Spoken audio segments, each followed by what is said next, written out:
Quranic snapshots, illustrated reflections on an ayah a day, and a structure to support your own Quran journaling.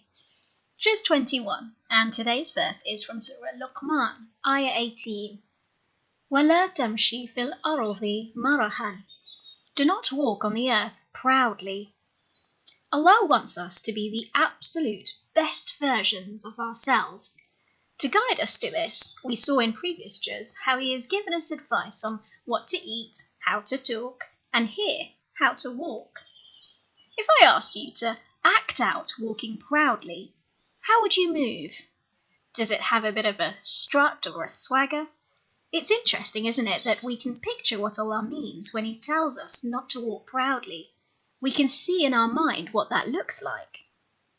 But why is the way we walk so important that Allah actually mentions it in the Quran? Well, our body language and the way we walk gives clues about our personality. And there's one type of personality that Allah especially dislikes in us. You guessed it, arrogance.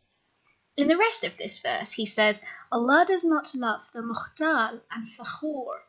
Mukhtal is someone who imagines in their mind that they're so great, and fakhur means extremely full of pride.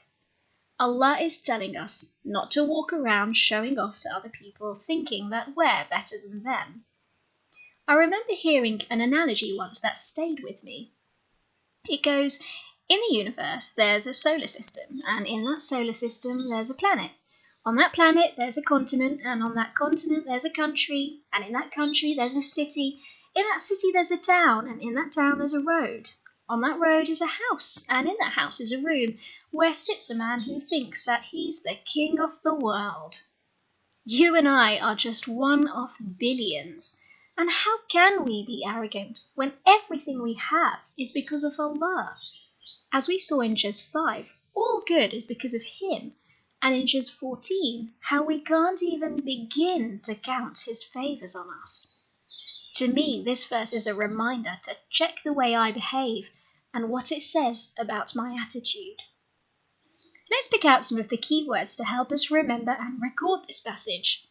Arth, meaning earth. We came across this in Juz 11 too. And maraha, meaning proudly or arrogantly. Having little doodles helps us to remember the words better. You can choose any image that helps you. I've got our planet for Arth, and someone feeling very pleased with themselves for maraha. Lay yours out however you like. I record the juz number as a title at the top, and I like to write the verse in both Arabic and English. Down here I've got our key words to help me remember the verse. The most important part, I think, is a space for you to write your own reflection on the verse, what it means to you. And the intention part is for our own personal takeaway, a practical step that we can make to apply this verse. Maybe this is a good chance for me to check the way I behave and whether it's because of arrogance in my heart. So go ahead and jot down today's passage however you like, remembering to put in your keywords and little doodles to make it easier to remember. It would be amazing if we could use this space to inspire each other. Share your Quranic notes in the comments below, and inshallah we can all learn together.